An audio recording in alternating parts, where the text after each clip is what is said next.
Nataka niwaeleze, duniani hii iko na matatizo mengi. Tulikuwa na shida kubwa pale nyuma, mambo ya mafuta ilikuwa inatusumbua, lakini Mungu akatujalia tukawa na mpango wa G2G ambayo iliokoa taifa letu la Kenya. Wakati wengine walikuwa wanahangaika, Kenya hii tulikuwa tumejipanga. Hata nchi zingine walikuja kutuuliza ni vipi nyinyi Kenya mmefanya. Hata saa hizi tuko na shida kubwa ya mambo ya Middle East. Tumekuwa na matatizo ya vita kule.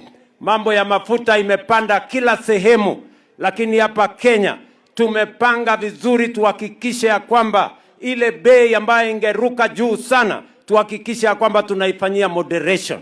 Tumetoa pesa ya serikali bilioni 6.5 ya kufanya subsidy ya mafuta hapa Kenya.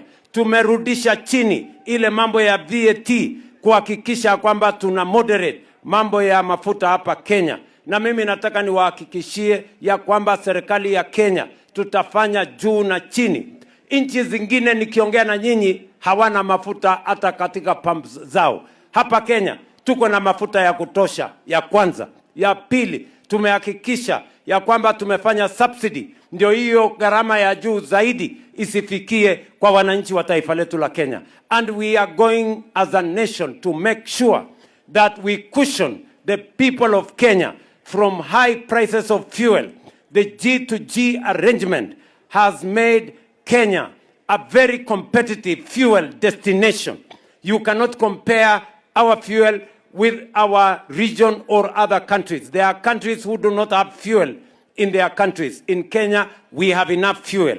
We have used 6.5 billion to subsidize so that we can moderate the price of fuel in Kenya.